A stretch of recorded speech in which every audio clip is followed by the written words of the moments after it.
20 of the best doctors failed to save a dying billionaire until a janitor's daughter noticed something no one else did. What happened next shocked the entire hospital and changed their lives forever. Let's continue this story. The billionaire's scream echoed through the hospital like a thunderclap in a silent valley. Nurses rushed down the corridor, doctors shouted instructions, and machines beeped in panic. His name was Victor Hargrove, a man so wealthy that his signature could shake markets and bend politicians. But in that moment, all his power, all his billions, meant nothing against the shadow of death hovering above him. The glass doors of the emergency ward slid open, and a team of 20 of the finest doctors on call swarmed him. Their coats flapped like wings of angels, but none of them looked certain they could save him. The billionaire's body was betraying him, shutting down in ways they couldn't explain. His heart rate is dropping. No response to the injections, shouted one doctor, sweat dripping from his forehead. We've tried everything. Get me another dose, barked another. But the monitors only wailed louder. It was as if fate itself had decided that no science, no skill, no human effort could keep him alive. In the corner of that chaos, mopping the polished hospital floor, stood a man nobody paid attention to. His name was Samuel Brooks, the night janitor. His uniform was faded, his gloves smelled faintly of bleach, and his hands were rough from years of work. To most people, he was invisible. But Samuel wasn't just any janitor. Behind those quiet eyes lived a mind sharper than diamond, a mind once destined for greatness. Before life's cruel twists forced him into cleaning floors, he had been called a genius, someone who saw patterns others missed. But now, nobody knew, nobody cared. As the doctors grew more frantic, Samuel's mop stilled. He lifted his eyes toward the billionaire on the bed, studying the rhythm of his breathing, the faint twitch in his fingers, the discoloration creeping up his neck. Something about it tugged at Samuel's memory, something he had once read long ago in dusty medical journals he devoured in his free time at the library. He stepped forward, hesitant, almost speaking, but then he caught sight of the doctor's stern faces and stopped. Who would listen to a janitor in a crisis like this? At that moment, the glass door opened again. A young girl burst in, her school uniform still on, her eyes wide with terror. "Daddy!" she cried, rushing past nurses who tried to stop her. This was Lily Brooks, Samuel's daughter. Everyone in the hospital knew her as the bright-eyed girl who sometimes waited in the janitor's room after school, sketching in her notebook while her father worked. But no one knew just how observant she was. From the hours she spent in the hospital's halls, she had learned things, not in textbooks, not in lectures, but by watching, listening, connecting the dots no one else bothered to. Lily's eyes locked on the billionaire. She wasn't just seeing a man on a bed. She was noticing details, the way his lips trembled between breaths, the faint bluish tinge under his fingernails, the strange stiffness of his jaw. She froze, her young mind racing. She whispered under her breath, "It's not his heart. It's something else." The doctors didn't hear her. They were too busy shouting over each other, their voices overlapping in a storm of medical jargon. One of them slammed his hand on the counter in frustration. "Why isn't this working?" Another nurse muttered, "We're losing him." The billionaire's body jerked violently, and the monitor gave a shrill warning. The team of 20, the very best money could buy, looked helpless. Samuel stepped closer to his daughter, gripping her shoulder gently. "Lily," he whispered, "stay back. This isn't for us." But Lily's wide eyes brimmed with something more than fear. She had seen what nobody else in that room dared to notice. She tugged at her father's sleeve. "Daddy, look at his neck. Look at the swelling. It's not his heart. They're treating the wrong thing." Samuel's chest tightened. He looked again, this time not just as a janitor, but as the man he used to be, the man who once dreamed of solving puzzles that could save lives. And now, right in front of him, a puzzle was screaming to be solved. He felt his pulse race, his mind sparking with forgotten knowledge, connecting Lily's observation with the patterns he had seen. It wasn't heart failure at all. It was something much rarer, something deadly, but treatable if only someone acted in time. He glanced at the doctors, still scrambling, their pride and panic blinding them.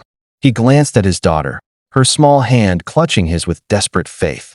And then he faced the billionaire, a man on the edge of death, surrounded by 20 experts who couldn't see the truth. Samuel swallowed hard. If he spoke up, he risked being thrown out, ridiculed, maybe even losing his job. But if he stayed silent, someone would die. And not just anyone. The billionaire whose survival might change everything. The monitor's beeping grew slower, weaker. A nurse cried out, "We're losing him." And in that split second, with his daughter's voice echoing in his ears, Samuel knew. He had to step forward. "Stop." Samuel's voice cut through the noise like a blade. Everyone turned. For a moment, silence swallowed the room. 20 doctors froze mid-motion, syringes and defibrillator pads in their hands, staring at the janitor who dared interrupt them. The chief physician, a man with silver hair and a reputation for brilliance, narrowed his eyes. "What did you just say?" His tone dripped with disbelief. Samuel felt Lily's hand squeeze his. She looked at him with eyes that begged him not to back down. He swallowed hard and stepped closer, his mop abandoned against the wall. "You're treating the wrong condition," Samuel said, his voice steady now. "It's not his heart failing. It's an allergic reaction. Look at his throat. Look at the swelling. His airways are closing." The doctors exchanged glances, some scoffing, others frowning. One younger doctor shook his head. "Ridiculous. We've already administered cardiac stimulants. We're monitoring his heart." But Lily suddenly spoke up, her small voice trembling yet clear. "He can't breathe. You're pumping his heart, but he's suffocating. Please listen." The billionaire's chest convulsed, his lips darkening to a dangerous shade of blue. The monitors screamed. Time was running out. Samuel's eyes burned with urgency. "If you keep treating his heart, he'll die. You need to counter the reaction, epinephrine, fast, before it's too late." The chief physician bristled. "Who do you think you are? A janitor telling me how to treat my patient?" His words cut like a whip. Nurses lowered their eyes. Some of the younger doctors shuffled uncomfortably. But Samuel didn't flinch. He took another step forward, pointing at the billionaire's swollen neck. "Look, that's angioedema. His airway is closing by the second. I've seen this before, years ago. If you don't act now, he'll be gone, and all your degrees won't mean a thing." The billionaire's body jerked violently, his breathing now a strangled gasp. Lily shouted, her voice raw with fear. "Please. My daddy is right, just look at him." A ripple of doubt passed through the room. One of the younger doctors hesitated, studying the patient's neck more closely. His eyes widened. He's right. The swelling, it's not consistent with cardiac arrest. It's anaphylaxis." The chief physician spun toward him, anger flashing. "Don't you dare." But before he could finish, the billionaire's monitor let out a terrifying flatline. Nurses gasped. One even whispered, "He's gone." "No." Samuel roared, his voice filled with a fire no one had ever heard from him. "He can still be saved. EpiPen now." The young doctor moved without hesitation, ignoring the glare of his superior. He snatched an injector from the emergency tray and plunged it into the billionaire's thigh. The room held its breath. For seconds that felt like hours, nothing happened. Then, suddenly, the billionaire's body convulsed, his chest rising in a ragged, desperate gasp. The flatline broke into a fragile but steady beep. Nurses cried out in shock. The billionaire's lips began to regain color. The swelling in his throat eased, ever so slightly, but enough for air to flow again. "He's stabilizing," whispered a nurse, almost in disbelief. The chief physician's face drained of color. His authority, his certainty, had been shattered by a janitor. He turned toward Samuel with eyes that burned with fury and humiliation. "You got lucky," he spat. "That doesn't make you a doctor." Samuel said nothing. He wasn't looking for credit. His eyes were only on Lily, who stood trembling but proud, tears glistening in her eyes. She whispered, "You did it, Daddy." The billionaire was alive, but barely. His breaths were shallow, and though the immediate danger had passed, he needed further treatment to survive the night. The young doctor who had acted stepped closer to Samuel, whispering, "How did you see it?" None of us caught it." Samuel's gaze was distant, haunted, "Because I've spent my life seeing what others overlook." He thought of the years wasted, the brilliance hidden beneath a janitor's uniform, the countless nights he had read medical texts by the dim light of his small apartment, while others dismissed him as a nobody. He didn't say any of that aloud. Instead, he only added, "Sometimes, you just have to look deeper." The room buzzed with whispers. Nurses exchanged glances, some filled with admiration, others with disbelief. The doctors huddled, arguing in low voices. The billionaire's personal bodyguards, who had stood helpless at the door, now looked at Samuel with a mix of suspicion and respect. Lily clung to her father's arm. "They have to thank you," she said softly. But Samuel shook his head. "They won't. Men like that, doctor. They'd rather choke on pride than admit a janitor saved a billionaire." As if to prove him right, the chief physician barked, "Get him out of here. He's interfering with critical care." His voice cracked with barely concealed fear that word of this incident might spread. Two orderlies stepped forward, uncertain. But before they could touch Samuel, the billionaire's weak voice croaked from the bed. "Wait." Everyone froze. His eyes fluttered open, glazed but alive. He rasped, "Who saved me?" The doctors scrambled, each speaking over the other. "It was the team, sir, we." But the billionaire's gaze moved past them all, locking on Samuel and Lily. His lips trembled into the faintest smile. "Him, the janitor, and the girl." The room fell silent again. Nobody dared speak. The weight of those words crushed the arrogance in the air. Samuel bowed his head slightly, uncomfortable under the attention. Lily's small hand tightened around his. She whispered, "He knows, Daddy." For the first time in years, Samuel felt something stir inside him. Hope. Not for recognition, not for riches, but for the truth that brilliance cannot be buried forever. But as the billionaire drifted back into unconsciousness, a shadow crossed the chief physician's face. His career, his reputation, his pride, they were all threatened by this moment. And in his eyes burned a dangerous resolve. Samuel had saved a life. But in doing so, he might have made powerful enemies. The billionaire's room was now guarded like a fortress. Security stood outside the door, journalists crowded the hospital entrance, and whispers spread through every corridor. Word had leaked. Victor Hargrove, the untouchable tycoon, had nearly died under the care of 20 specialists. But he lived because of someone no one expected, the janitor. Samuel sat quietly in the corner of the waiting room, Lily resting her head against his arm. He had been ordered to leave earlier, but the billionaire himself had demanded that Samuel remain close. The doctors couldn't argue with their patient. Still, they avoided Samuel's eyes, their pride wounded, their whispers sharp and bitter. "Do you realize what you've done?" Lily whispered, her voice full of awe. "You saved a man everyone else gave up on." Samuel brushed a strand of her hair back gently. "Don't think of it that way, Lily. I just noticed something they didn't." But deep down, he knew it was more than that. He had spent years seeing patterns, on subway maps, in cleaning schedules, even in the arrangement of hospital supplies. His mind worked differently. And now, for the first time in years, it had been unleashed where it mattered most. The door swung open. A woman entered, her presence commanding the room.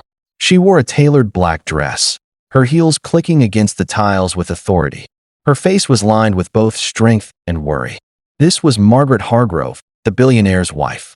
Behind her trailed a younger man in a suit, Victor's son, Daniel, his expression a storm of suspicion. "Who saved my husband?"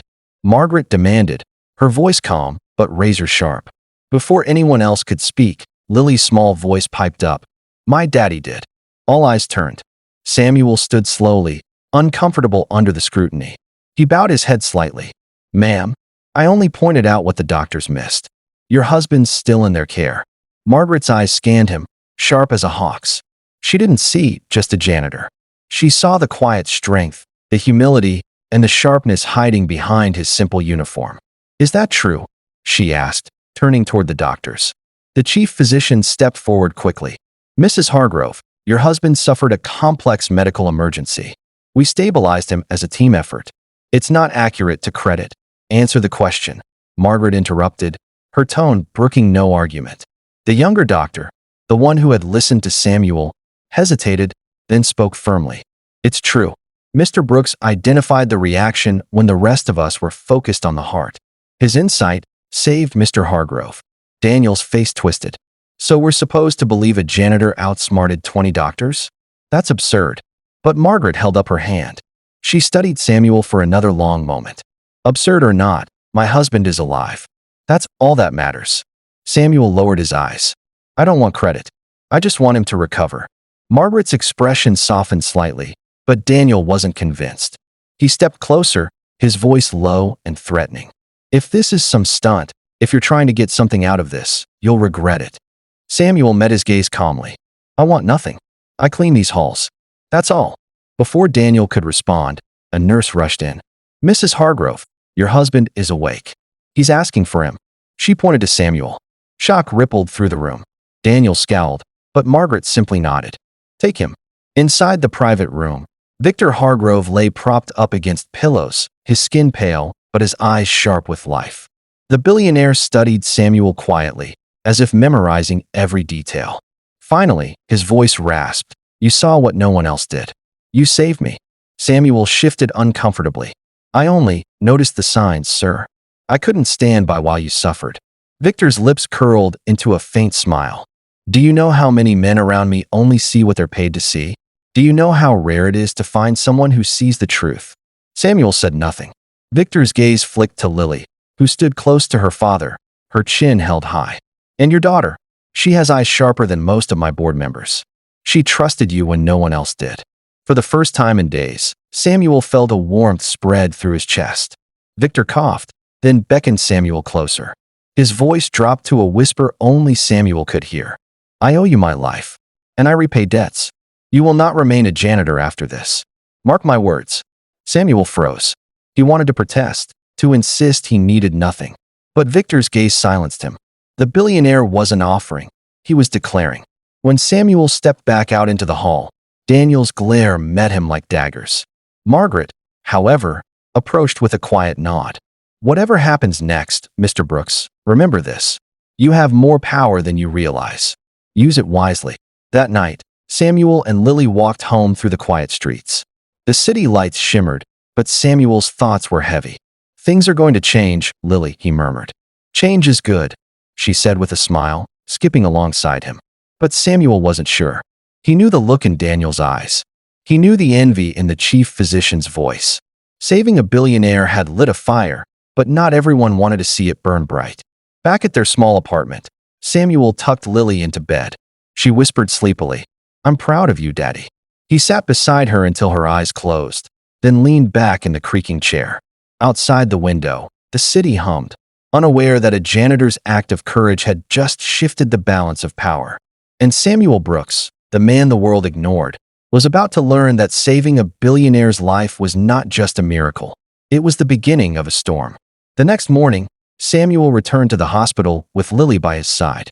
He expected to slip into work as usual, mop in hand, invisible as always. But things had changed. Everywhere he walked, whispers followed him. Nurses peeked from behind counters. Orderlies exchanged glances, and even patients' families murmured when he passed. Some looked at him with awe, others with suspicion, and some with envy. Is that him? A nurse whispered. The janitor who saved Hargrove. Samuel kept his eyes down, pushing his cart forward. Attention was the last thing he wanted. But in the break room, the chief physician cornered him. You think you're a hero? The older man sneered, his silver hair gleaming under the fluorescent lights. You embarrassed me in front of my entire team. Do you realize the damage you've done? Samuel met his eyes calmly. I didn't do it to embarrass anyone. I did it because a man was dying. The chief leaned in, his voice low and venomous. Stay in your place. If you meddle again, I'll make sure you never work in this hospital or anywhere else again. Samuel said nothing. He simply turned and walked out. But inside, he knew the man wasn't bluffing. Power protected itself, and Samuel had shaken it. Later that day, Margaret Hargrove returned with her son Daniel. They entered Victor's room, where Samuel had been quietly checking on him at Victor's request. The billionaire's face was still pale, but his spirit burned stronger than ever. Samuel, Victor rasped, his voice stronger than before. I want you to leave this place. No more cleaning floors. You belong with me. Samuel shook his head quickly. Sir, I appreciate it, but Victor raised his hand. This isn't charity. It's recognition. Men like you see beyond the surface. I need eyes like yours. If you could see what my doctors could not, imagine what you might see in business, in people, in life. Daniel bristled. Father, this is absurd. He's a janitor. Do you want to bring him into our company as what? Chief genius. His words dripped with contempt. Victor turned his gaze on his son, cold and sharp. He saved my life. That makes him worth more than any title. Margaret placed a hand on Daniel's arm to silence him. Then she looked at Samuel. Think carefully. Stepping into our world means stepping into shadows you may not want to face. Samuel glanced at Lily, who was quietly sketching in her notebook beside the bed. He thought of the life he wanted for her, something beyond mops and late nights. He thought of the warning in Margaret's eyes and the hatred in Daniel's glare. Slowly, he nodded. If it means giving my daughter a better life, then yes. I'll step into that world. Victor smiled faintly. Good. Then consider yourself under my protection. But protection from one man did not shield Samuel from the storm already brewing. That evening, as he left the hospital, two men in suits approached him in the parking lot. Their faces were cold, their movements precise. You should have kept your mouth shut, one muttered. Before Samuel could react, the man shoved him against a wall, pressing an elbow to his chest. People don't like janitors pretending to be doctors. Or heroes. Lily gasped, clutching her father's arm. Samuel gritted his teeth. If you're trying to scare me, it won't work. I didn't save him for fame or money. I did it because it was right. The man sneered. Right doesn't matter. Power does. And right now, you're stepping into power that doesn't belong to you. He shoved Samuel once more. Then the two men vanished into the night as suddenly as they had appeared. Lily's hands shook as she looked up at her father. Daddy, they'll hurt you. Samuel placed a steady hand on her shoulder. Not if I stay strong. And not if we stay together. But inside, he knew the danger was real. Saving the billionaire had made him visible. Too visible. The next day, Samuel was summoned to Victor's private office. An entire floor of the hospital converted into a temporary headquarters. Margaret sat beside her husband, Daniel pacing behind them like a restless predator. Victor leaned forward, his voice steady. I've made arrangements. You will leave this hospital. Tomorrow, you'll come to my estate. From there, we'll decide how best to use your talents. Daniel scoffed. Talents? He's a cleaner. He got lucky once. Victor ignored him. Luck doesn't explain what I saw in his eyes. He noticed what you all missed. That is no accident. Margaret's gaze lingered on Samuel. You'll have enemies, Mr. Brooks. Powerful ones. But if you accept this path, you'll also have allies stronger than any you've known. Samuel hesitated. He thought of the men in the parking lot, of the chief physician's threat, of the life he and Lily had struggled to build from scraps. But he also thought of the way Victor had looked at him, not as a janitor, but as a man who mattered. I'll come, Samuel said quietly. But I'll do it my way, with honesty, with my daughter by my side. Victor's lips curved into a satisfied smile. Then we begin tomorrow. As Samuel and Lily left the office, Daniel's voice followed them like a shadow. This isn't over, janitor. You don't belong in our world. And I'll make sure you never forget it. Samuel didn't look back. He tightened his grip on Lily's hand. For years, he had walked unseen, mopping the floors no one else noticed. But now, every step he took was being watched. And every step was leading him deeper into a battle where the stakes were higher than he could ever imagine. The next morning, Samuel and Lily stood before towering iron gates that guarded the Hargrove estate. Beyond them stretched acres of manicured gardens, fountains that danced in the sunlight, and a mansion that looked more like a palace than a home. Lily's eyes widened in awe. Daddy, it's like a castle. Samuel squeezed her hand gently. It's just a house, Lily. Don't let the size fool you. Inside, the staff hurried to greet them, their eyes full of curiosity. To them, Samuel was no longer the janitor from the hospital. He was the man who had saved their master's life.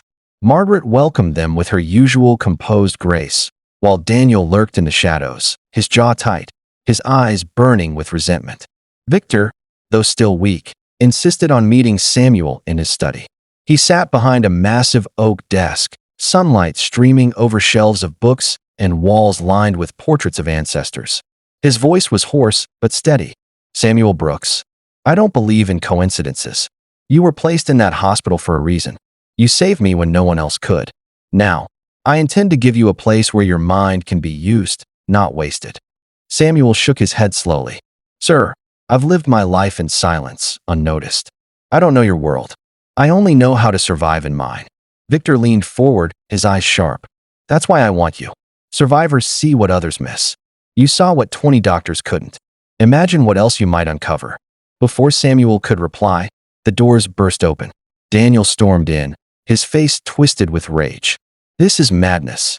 You want to bring a janitor into our family affairs. He doesn't belong here. Victor's voice hardened. Daniel, enough. But Daniel wasn't listening. He pointed at Samuel. He's using you, father. He wants money, power, recognition, don't you see? He's playing the hero so he can worm his way into everything you've built. Lily stepped forward, her small voice trembling but strong. That's not true. My daddy never wanted anything. He just wanted to help. The room fell silent. Even Daniel froze, caught off guard by the little girl's courage. She held her father's hand tightly, her chin lifted. He taught me that helping someone is more important than being noticed. He didn't save your father for money. He saved him because it was the right thing to do. Margaret's eyes softened, though her expression remained guarded. Victor, however, smiled faintly, pride flickering in his gaze. Out of the mouths of children comes the purest truth, he murmured. Daniel's fists clenched. This isn't over, he hissed before storming out. In the weeks that followed, Samuel's life transformed. He was no longer pushing a mop down hospital corridors. Instead, he sat in meetings at the Hargrove estate, quietly listening, observing. While others argued over numbers and strategies, Samuel noticed details no one else saw. The nervous twitch of a board member hiding something, the subtle flaws in a contract designed to trap Victor, the unspoken fears behind polite words. Every time he spoke, his insights cut through the noise like a scalpel, saving the company from costly mistakes. Lily flourished in the new environment too, encouraged by Margaret to pursue her art and studies. She often sat beside her father, sketching the people in the meetings, capturing expressions that revealed truths Samuel later confirmed with his own observations. But not everyone welcomed them. Daniel plotted in the shadows, fueled by jealousy and fear of being replaced. He whispered to allies, sowed doubt about Samuel's intentions, and even tried to bribe staff into betraying him. The chief physician from the hospital, still humiliated, joined in the whispers, feeding rumors to the press. One night, as Samuel walked through the gardens with Lily, two figures emerged from the darkness, the same suited men who had threatened him before. They blocked his path, their eyes cold. You should have stayed in your lane, one sneered. This is your last warning. Samuel pulled Lily close, shielding her with his body. I don't want your world, he said firmly, but I won't run from it either. If you come after me, you'll answer to Hargrove himself. The men exchanged glances, then slipped back into the night. But Samuel knew they wouldn't stop. The storm finally broke during a major board meeting at the estate. Daniel, desperate, unveiled a plan to push Samuel out. He stood before the board, presenting documents that painted Samuel as a fraud who had manipulated the hospital incident for his own gain. Gasps filled the room. All eyes turned on Samuel. Lily, sitting quietly in the corner, suddenly stood up. She held up one of her sketches, a drawing of the hospital room the night Victor nearly died. The swelling in Victor's throat, the panic of the doctors, the calm focus of her father. It was all there, captured in her young but observant hand. This is what happened, she said, her voice shaking but clear. I saw it. My daddy saw it. He didn't lie. He saved him when no one else could. The room went silent. Victor rose slowly from his seat, frail but resolute. His voice thundered. Enough. Samuel Brooks saved my life. That is fact. And anyone who dares question his integrity dares question me.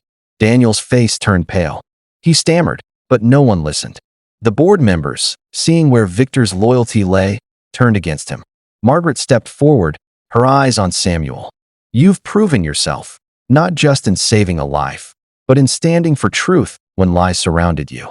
Whatever path you choose now, know this, you are no longer invisible. Tears glistened in Lily's eyes as she hugged her father tightly. I told you, Daddy. They see you now. Samuel closed his eyes, holding her close. He had never wanted power, never wanted recognition. All he had ever wanted was a better life for his daughter. And in saving one man, he had found not just respect, but a future where Lily could shine brighter than he ever could. As the sun set behind the grand estate, Samuel Brooks realized something profound. Genius was not about titles or wealth. It was about seeing what others could not, about acting when others froze, about courage in the face of fear. And sometimes, it was about a janitor, his daughter, and the truth that no one else dared to see. If this story touched your heart, don't forget to hit the like button, share your thoughts in the comments, and subscribe for more inspiring stories. Remember, Your one click gives us the power to bring you many more life-changing stories.